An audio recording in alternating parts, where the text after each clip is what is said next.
Good morning, everyone, and welcome to Live with Mel. This episode is brought to you by Yellow Cab Company of DC. If you're looking to avoid rideshare prices, then check out the Yellow Cab Company of DC when you are in the nation's capital.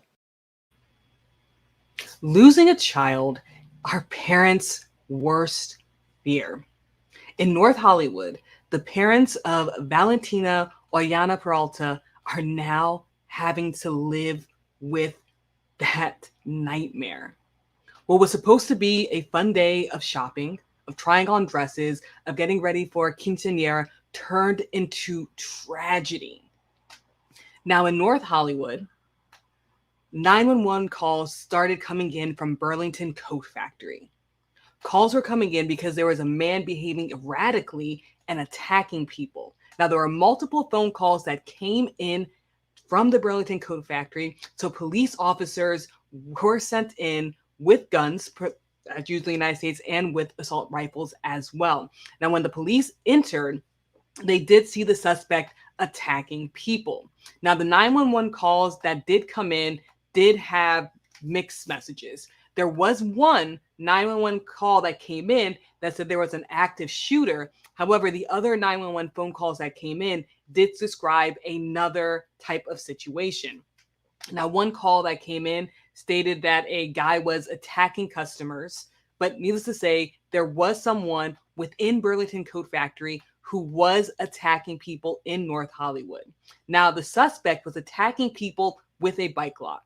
He took his bicycle, he brought it up, and employees of the store asked about his bike, asked him to leave, and that is when he became erratic and started attacking people with his bike lock. Now, once 911 was called and once the officers came in, they came in together, but you can hear on the footage them telling one of the officers to slow down. Now, one of the officers did see the lady being attacked because there's 3 ladies that were attacked. One escaped. The other 2 did sustain injuries and did have to go to the hospitals. But police did witness the suspect taking his bike lock and attacking the lady with the bike lock. And she fell on the floor and she was injured. And at that point, the police officer rushed over to the area and shot the suspect. Now, while the suspect was shot and killed, the bullet that was shot ricocheted from the floor into the dressing room and shot and killed the 14-year-old girl, Valentina. She was in the fitting room behind the wall, and the bullet that shot out was a stray bullet that did hit the girl. Now, the bullet did come from the LAPD. They have not released information about the officer, but he is on paid leave while an investigation is happening. Now, we do have footage. There's a lot of footage coming out. And the parents of Valentina have stated to their lawyer that they want LAPD to release all of the footage. They want all the footage released to the public because they want to see justice served. Now, while the killing of the 14-year-old girl was an accident, this was not something that was done on purpose. She was not the intended target by the LAPD. She was in the dressing room trying on dresses, and a bullet ricocheted and hit her. However, people are trying to see if the police conduct was correct, if that officer should have fired. Now, we do have the footage, and we are going to show the footage now. So I do want to warn everyone that this is footage, and it does involve a shooting. We don't show the actual shots being fired. You'll see it freeze up at that point, but we will show you what happened from the point that the officers saw the man attack the woman and then begin to fire. So we're going to show that video. We're going to show that video now. So this is a warning that this is a video of the police shooting the suspect.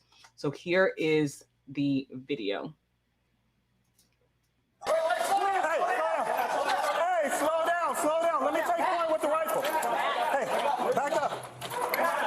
Get out. He's going to 2. You got it? Yeah. Okay. He's hitting on the right side.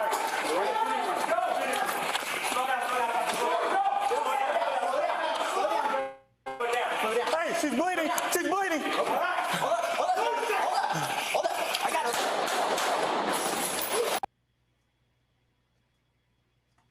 So as you can see, the lady who was being attacked fell on the floor. She was bleeding. But one of the things that you can hear is officers telling the officer with the rifle to slow down. The officer with the rifle wanted to take point because he had the more powerful weapon, but you can hear the other officers telling him to slow down. As he approaches the lady, he says that the lady is bleeding, and then he goes towards the suspect and he begins to fire. Now, one of the things that people are commenting about this footage, and again, there's more footage, but we're just going to show you this one footage. What people are commenting about this footage is that as the officer with the rifle turns towards the suspect, there is no command given. The officer does not tell the suspect to drop the weapon, which was the bike lock. He does not tell the suspect to stop. He immediately opens fire. And that is where people are having issues with this case. Now, this happened back on December 23rd, but because the footage was released Monday, there's now a bigger interest into this case because of the way that the officers presented themselves to the suspect. Again, many people are saying that the officer should have stated a command. They said that the officer should have told the suspect to drop the weapon. They should have told the suspect to stop, to get down on the floor, to do something. But instead, the first thing that the officer did was shoot. Another thing is they're stating because the other officers told him to slow down, he should have slowed down, but he decided to go ahead and continue towards the suspect. Now, it doesn't look as though there was other people in that area as the cops were approaching, except for that one woman. Now, behind the wall where he shot at was where Valentina was. She was in the fitting room behind that wall. She was trying on clothes. She was not in the vicinity. And again, people are saying that if the cop would have gave a command, that it could have been a different situation. Now, the suspect, Daniel Elena Lopez, 24, was behaving erratically. He did not have a gun. Now, this is something else that other people are stating, that things could have went differently in this situation. That because the suspect, Daniel, did not have a gun, they could have cornered him, they could have subdued him without firing their weapon. Now, one of the reasons why they came in the way they did is because one of the 911 calls did state something about an active shooter. And that information did turn out to be false. He did not have a firearm on him. He did not have any type of gun on him. What Daniel did have on him was a bike lock. And he was hitting property. He was hitting glass. He was hitting merchandise. And he did attack 3 women within the store with the bike lock. Now, something else about this case that people are questioning is if the officer listened to the other officers when they said for him to slow down, they could have had a better shot at the suspect without having the bullet ricochet, or they could have subdued the suspect without any guns going off, without any casualties. Now, again, Valentina, the 14-year-old girl who's only been in this country for 6 months, she was visiting her mother and her sister in the United States, and the family was working on getting citizenship. She was only in the US for 6 months. She was killed because of the stray bullet. She was killed, and now their family is dealing with an absolute nightmare. Valentina, 14-year-old girl, was preparing for her quinceañera. Told her father when her father was going to come visit as well that the United States was the safest country, that she loved being here, that she was excited to be a citizen. And now her life has been ended. Now, we have seen across the country for the past several years people commenting about police using guns in situations where they should not use guns. And at the end of the day, Valentina was not the intended. She was not the intended person at the other end of the gun. But because the gun went off, she was killed. Now, the suspect, Daniel, was also killed at that time. When the officer did fire, he fired 3 shots, and one of the shots did kill the suspect. But the question is, should the cop have fired? Should the rifle have been used at that instance? And people are going back to the training of officers. When is it correct for officers to use a weapon? Should the officer at the scene have listened to the other officers? Because again, the other officers did tell him to slow down, and he was the only officer who fired at that point. Now, he did rush in and he did have a shot at the suspect, but again, there were no commands given. And that's where people are having the issue, is that the officer, when he had the suspect in front of him, did not give the suspect, Daniel, an opportunity to drop the weapon. He did not give the suspect an opportunity to get down on the floor. There was no commands given. His first instinct was to fire at the person. And he did kill the suspect, and he did stop the incident from happening. Now, after the suspect was killed, after the 3 shots fired from the officer, the next thing that the cops heard were screaming from the other side of the wall. Valentina was hit. Valentina was in her mother's arms. Her mom had to hold her while she was dying. All she was doing was, again, going out for a fun day with her mom to shop for her quinceañera, for a fun day of shopping, and it ended with her life being lost. And then let's go ahead and go to the comments, and then we'll talk about what the family is looking for. So Joanna says, I am at a loss for words. Heartbreaking. Joanna says, how do you enter a department store filled with people and start shooting? Genevieve says, hindsight is 2020. Now, again, people are examining the footage, and the family wants all of the footage released. They want officers to be held accountable. Now, again, they're not stating exactly how they want officers to be held accountable, but they want officers to be held accountable, and that is a statement that they're saying. Now, again, we have to look at all the facts. This was an absolute tragedy and something that should have never happened. A young girl, 14, a 14-year-old girl who was just starting her life, was killed. She died of a bullet in her mother's arms. Her mother was crying because she knew she couldn't do anything as her daughter's body laid in her arms. And as the footage is being released, again, the footage started being released on Monday, people are trying to piece together what went wrong with the situation. Now, on one hand, officers could have been coming in and stating that they had an armed suspect because one of the 911 calls did say that there was an active shooter.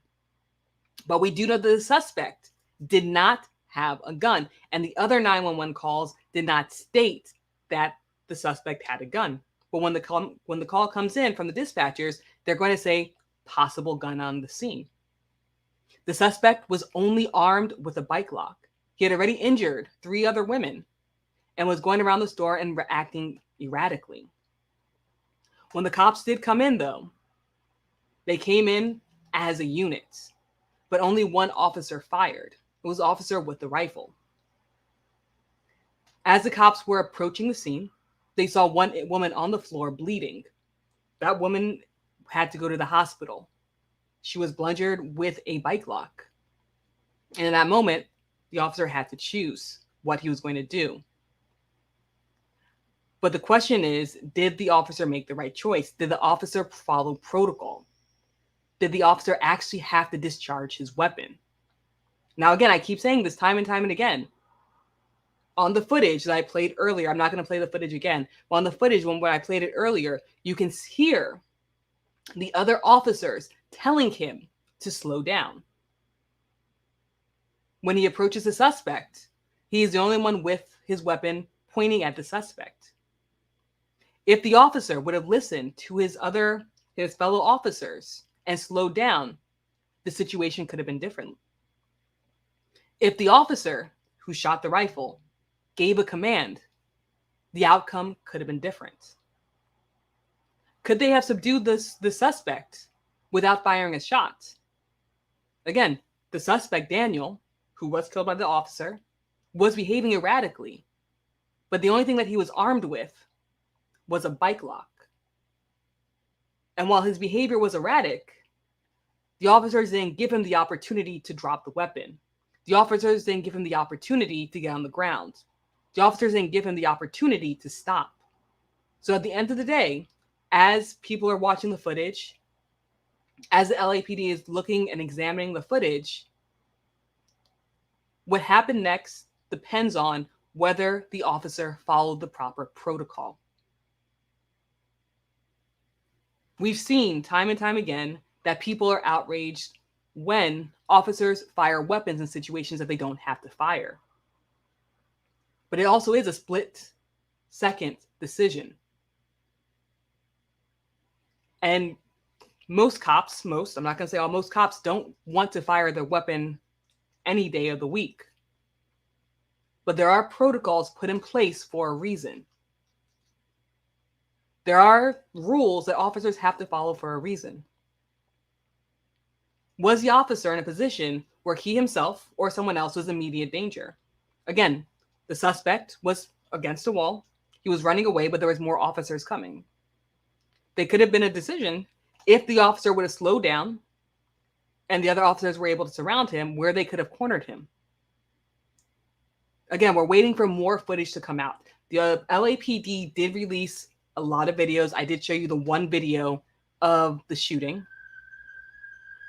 But there could have been a possible outcome where a 14-year-old girl did not lose her life. Jima says, and we're going to the comments, Jima says, I think the officer should have had one officer to sneak up on the suspect and apprehend that suspect. I don't think that was a situation for an officer to fire a weapon, but to sneak up on the suspect and apprehend that suspect. And again, there are many people that have the same thoughts that Jima is having. Again, as we look, we're just going to have to wait to see what the LAPD decides to do. But at the end of the day, a young girl has died. A young girl who had her hopes, her dreams, her future all ahead of her. And she died by a stray bullet. She wasn't even in the direct vicinity. She's on the other side of the wall in a fitting room. Now, the parents do want to see justice. The parents of this young girl want to see justice happen. Now, like I stated before, they haven't necessarily said what justice is, but they're calling on LAPD to release all and any of the footage that they have. They want the public to see exactly what happened, and they want someone held accountable. Now, again, this young girl from Chile was only here for 6 months. She was excited about becoming an American citizen. She was excited about living her life and going after her dreams. Now, her mother did speak at a press conference, and the lawyer did release a statement from the mother as well. The mother stated, having a child die in your arms is one of the most painful things you can imagine. And it is. That is every parent's worst nightmare. No parent thinks that they're going to outlive their child. No parent thinks that as they're shopping for quinceañera dresses, that is going to be the last time they get to speak to their child. But Valentina's parents are now living this absolute nightmare. And they want someone held accountable. Now, the LAPD has come out and said that they're going to be completely transparent with this investigation. That they're going to, again, let the public know what's happening. They're going to be transparent. But at the end of the day, I know I say this time and time in this broadcast, what's going to determine the outcome is if this officer followed protocol. If this officer did what he was supposed to do. If this officer exhausted all other options before firing at a suspect. Now, firing at a suspect is supposed to be your last case scenario. It's not the first thing that you should do. I know when we watch Hollywood films about cops, we see cops firing their guns willy-nilly, killing suspects and being the alpha. But that's not the way it works in real life. To disarm your firearm should be the officer's last choice. Did this officer have other choices in front of him? Could he have waited for the other officers? Could they subdue the suspect, Daniel, without firing the weapon? It's easy for us to look from the outsiders and say that this is what he should have done. But that is why protocol is put in place. At a moment's notice, an officer has to make a split-second decision. They have to make a decision there, and there's not a lot of time to think. And because since there's not a lot of time to think, protocols are put in place to tell the officer exactly what to do. Now, if it's determined that the officer followed protocol, then the officer can't be held liable. Again, we don't know exactly who the officer is. They have not released his name, but they have put him on paid administrative leave. If it's determined that the officer did not follow protocol, that is when they can hold the officer accountable for this death. Now, even if he did not follow protocol, we don't know what the outcome could be there, because we do know that it is hard to charge and prosecute officers. We're seeing more and more of it now. In this day and age, we're seeing more officers being prosecuted when they do not follow protocol. And the one thing that does help is footage.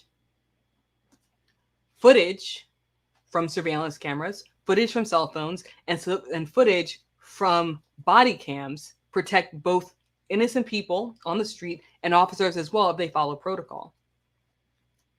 Videos have changed the game. Video has changed the way that we view police shootings. Videos show when police followed protocols and did everything they could before they shot. Footage, such as this body cam footage, also shows when officers did not follow protocol and they shot unnecessarily. Again, they're going to examine. They said they're going to be transparent. But again, at the end of the day, a 14-year-old girl lost her life. And then let's go ahead and go to the comments. Joanna says, I wonder, are they only training police officers to use their guns? Because in this situation, these 3 police officers could have surrounded him and used the taser. And again, that's what they're looking at the moment. They're looking at if they followed protocol, if this one officer followed protocol. Now, he is the only officer that fired. And while he fired, we could hear the other officers behind him telling him to slow down. If it's found that he rushed in without listening, he can be held accountable. If we find out that that was not the plan for them to do that, he can be held accountable. If we find out that he broke protocol and decided to be a lone shooter, a lone officer going in to try and save the day, then he can be held accountable. Again, at the end of the day, what's going to determine what happens in this case is whether or not this officer followed protocol. Protocol is put in place because officers have to make these split-second decisions. And the protocol is put in place to allow officers to make the best decision. Now, again, officers were probably told that there was a gun on the scene. Officers were probably told that the suspect had a firearm, but he did not. He had a bike lock and he was attacking people. Now, again, because of that information, that could be why the officer shot. Maybe he thought he had a gun. But once again, officers are supposed to give commands. They're supposed to tell the suspect to drop the weapon. They're supposed to tell the suspect to get down. They're supposed to tell the suspect to essentially surrender. And none of that was done. And if this officer would have waited for his fellow officers, because again, they told him to slow down, because by him rushing in, he could have injured himself. He could have injured the other officers, because that's something else to think about. If the officers have a plan, if they know what they're going to do, if they're telling the officer to slow down, it's for a reason. This one officer decided not to listen to his fellow officers and did go in. And if that's against protocol, then he can be held accountable. Let's go to Jima. Jima says, officers are trained to apprehend a suspect with hand-to-hand combat. Now, officers have a lot of things at their disposal. They have tasers, they have guns, they have hand-to-hand combat. There's different ways. But again, guns, firearms should be the last resort. Joanna says, my prayers go out to the family. Jima says, this situation could have been handled with hand-to-hand combat without the use of a firearm. This situation could have went many ways, but at the end of the day, they didn't give the suspect the opportunity to drop the weapon. Now, again, we do have a large body of footage that's being released. We have the footage from the shooting. We have the footage from Burlington, but there may be more footage. But it does look with the footage that we have at the moment that they didn't give the suspect the opportunity to drop the weapon. Now, again, cops don't want to get into hand-to-hand combat, but they can give commands, they can use tasers, they can surround the suspect. But this suspect was not given that opportunity. Ross says, civilians have no idea what dangers cops face. A teen can kill with a weapon. Tasers don't always work. To fund the leftists. Now, I'm going to agree and I'm going to disagree with a lot of what Ross says. Most civilians don't know exactly what cops have to deal with. Many civilians don't understand. And that's understandable because they're not in the situation. However, when you do decide to be a cop, because it's a decision, you decide that you want to choose an occupation that is very dangerous. And not everyone is built for that. Not everyone is built to deal with suspects. Not everyone is built to apprehend suspects. Not everyone has the mental capacity to do that. You have to choose that this is going to be your occupation. You have to choose to know that every day you're going to put your life at risk. That is a choice that officers have to make. Now, again, being a cop is dangerous, and cops can be killed in the line of duty. However, cops do hold an enormous amount of power. And a lot of times, they can be put in situations where they determine whether someone lives or dies. Now, this 14-year-old girl was not part of the situation. This 14-year-old girl was on the other side of the wall in a dressing room because she was preparing for a quinceañera. The suspect was a 24-year-old man who was acting erratically. Could have been going through some type of mental health crisis. But he was not given the opportunity to drop the weapon. And because of that, an innocent girl who was not involved, she was not involved at all. This 14-year-old girl, again, was on the other side. She got hit by a stray bullet by the LAPD. This is an innocent bystander. And that is one of the reasons why there's protocol. Because when you fire a weapon, when you disarm your firearm, yes, you're aiming at a suspect. Yes, you're trying to apprehend a suspect, but there are other people around. When you fire a firearm, you not only have the ability to fire at the suspect, but also at people near the vicinity. And that's what happens. A 14-year-old girl who was not involved, who was not being violent, who was just trying on clothes, was hit by a stray bullet. And that's what they say, that officers should only fire when they have a clear shot. Again, the bullet ricocheted and went through a fitting room and killed this young girl. And that's why they say that guns, that firearms, discharging your firearm should be the last resort. Again, this teenager didn't do anything wrong. She didn't do anything wrong. She wasn't involved in this. But if the officer did not follow protocol, if he did not do what he was supposed to do, then he should be held accountable. Now, at the end of the day, this suspect did not have a gun. He had a bike lock in his hand. And they could have easily surrounded the suspect. And they could have easily told him to drop the weapon. The firearm was fired without any commands from the videos that we have. Like I stated, I showed you guys the video at the beginning of the broadcast. I'm not going to show the video again.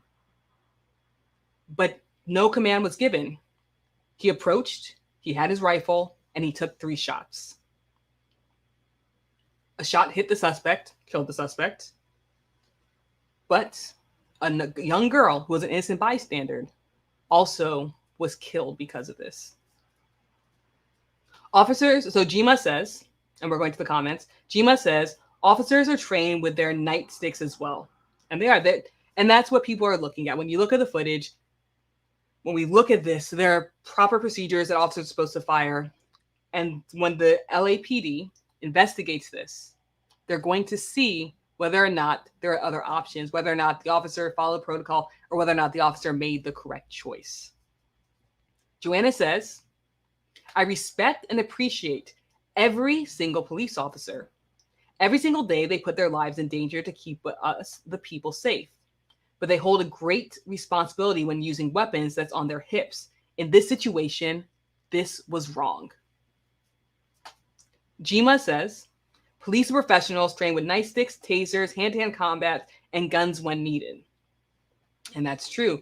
But the most important thing that Jima says is when needed. We have to wait and see what LAPD says. Again,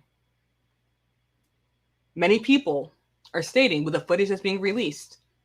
Now, LAPD could be holding on to more footage, but with the footage that's released, many people are saying that yes, this could have been dealt with differently. Because if the officer would have listened to his fellow officer and slowed down, if officers waited, or if officers gave a command to drop the weapon, then the shot may not have been fired. And this young girl, who was an innocent bystander, could still be alive. So guys, let me know what you think in the comment section below. What are your thoughts about this case? Again, the footage is at the beginning of the broadcast. You can watch the footage in the replay. Let me know what your thoughts are about this. My name is Mel. I come live every single Monday through Wednesday to bring you guys current events and let you know what's happening across the globe and right here in this great nation as well. Let me know what you think in the comment section below. I hope everyone has a happy new year, and I will see everyone next week. Have a great day, everybody.